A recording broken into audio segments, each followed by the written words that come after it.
Анан ушул апта ичиндеги дагы бир коомчулуктун талкуусун өзгөчө жараткан маселенин бири бул Борбор калаанын башчысын дайындоо маселесине байланыштуу болуп калды.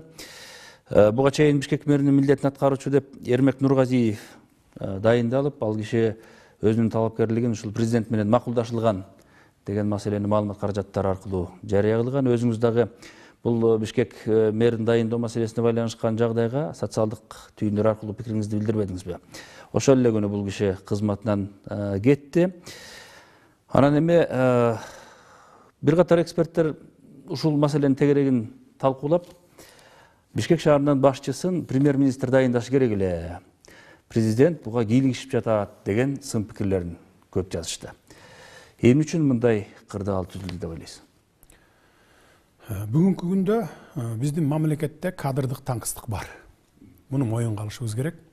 Анткени 30 жылдан бери жалаң эле бая таяке жеген карын бөлө тааныш билиштерди кадрга тарта берип, бая илгерки союз мезгилиндегидей кадрларды биз адистик кезинен баштап тепкич менен көтөрүп отуруп даярдаган институт жок болуп калган да бизде. Ошондуктан кадрдык таңкыстык бар. Кимди гана албайсың, мисалы жаш кадр деп алып келип коюп койсоң, анын тажрыйбасы жетпейт. Ошол тармакты тартып кете албайт. Мына ушундай проблемалар болуп атат бүгүн. Буга чейин деле болуп келген. Коюп койсоң иштей берет. Бирок баягы же ар эмес, же бер эмес иштей бербеш керек да. Ошол тармакты көтөрүш керек, тартыш керек, элге кызмат кылыш керек, бюрократия, коррупция дегенди жок кылыш керек. А бизде бүгүн ошону жок кылалы деп атабыз. Анан мэр боюнча болсо дагы мэр келген мага приемго, ошо мэрликке мындай претендент болуп кетип атам, ушундай деп келгенде эми кабыл албай койбойсуң да. Кабыл алдым, сүйлөштүм. Жакшынакай идеялары бар бала экен. Өзү мындай бир максаттарын айтты, пландарын айтты, жакшынакай пландарын айтты. Шаарды өнүктүрүү боюнча, шаардын өзүнчө банкы болуш керек, муниципалдык банк болуш керек деген ушундай бир жакшы эмелерин айтты. Анан мен бир эмес эки жолу сурадым. Артың тазабы? Десем, жок, мен эч кандай немем жок, таза артым.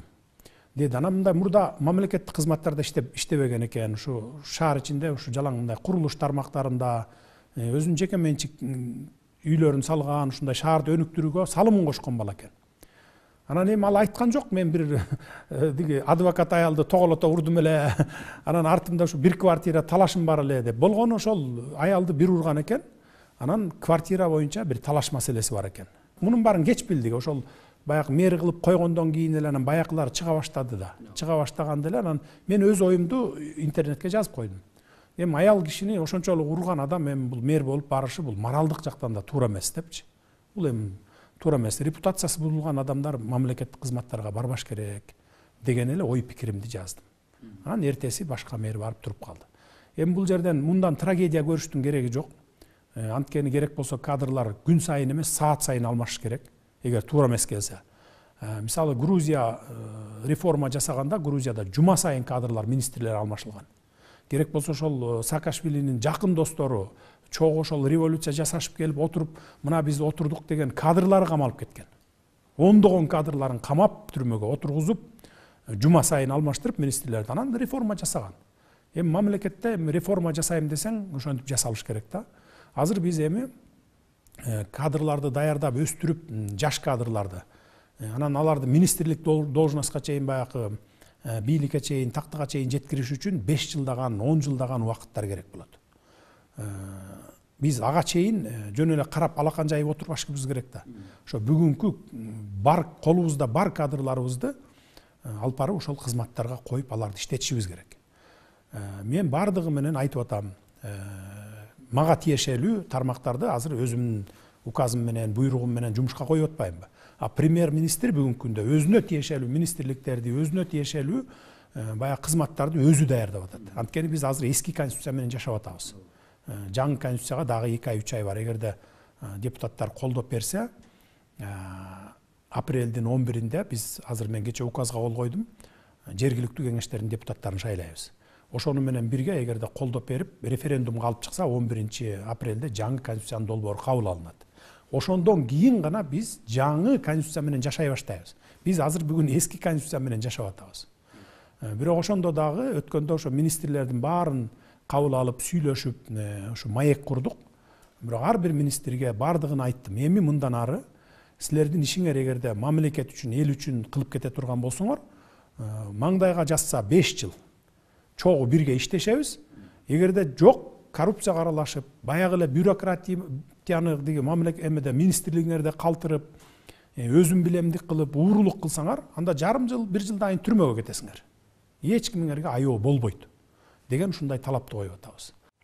Анан жогорку суроого жооп берип белгилеп кетпедиңизби?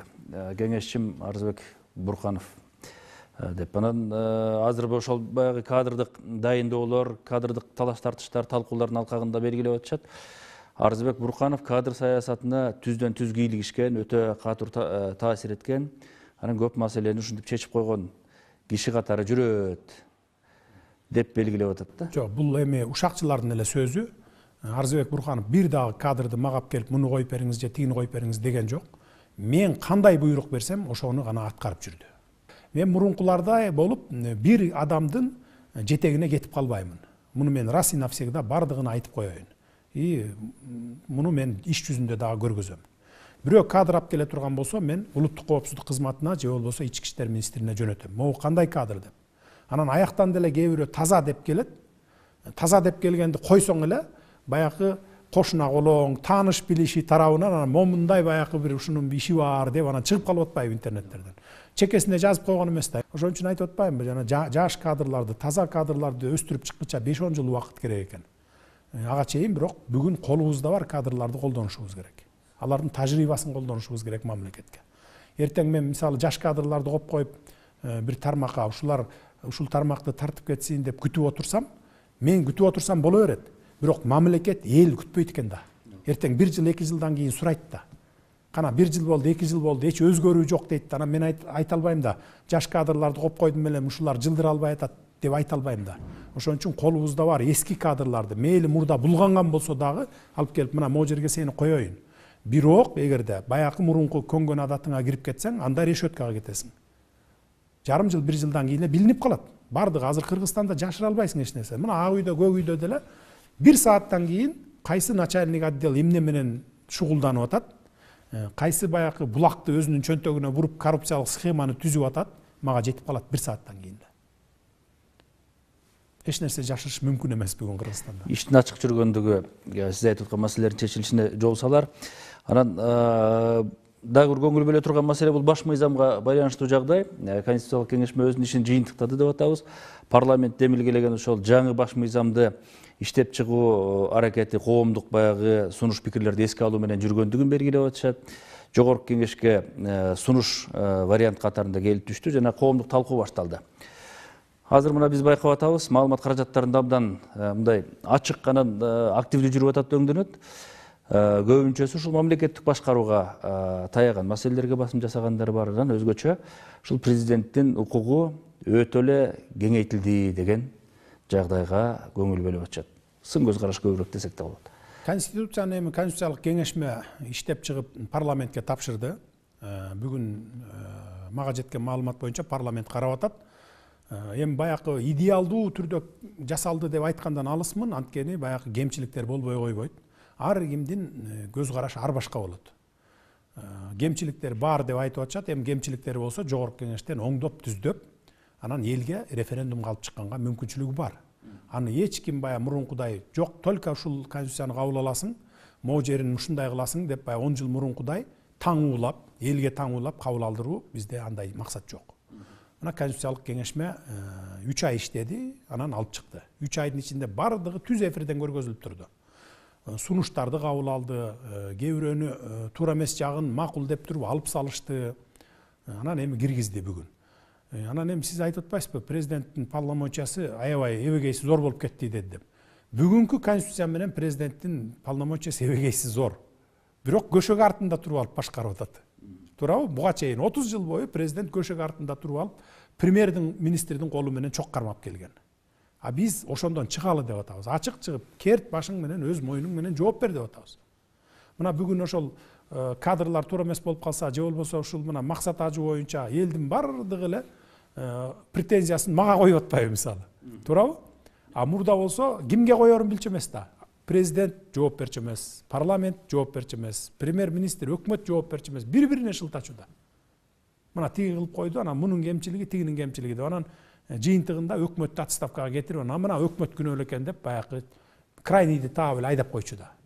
Эми бул жаңы конституция боюнча андай болбойт деп атабыз. Мына ар бир кемчилик боюнча бир киши мойнуна жоопкерчиликти алсын, эртең эл алдында жооп берсин ошого деп атабыз.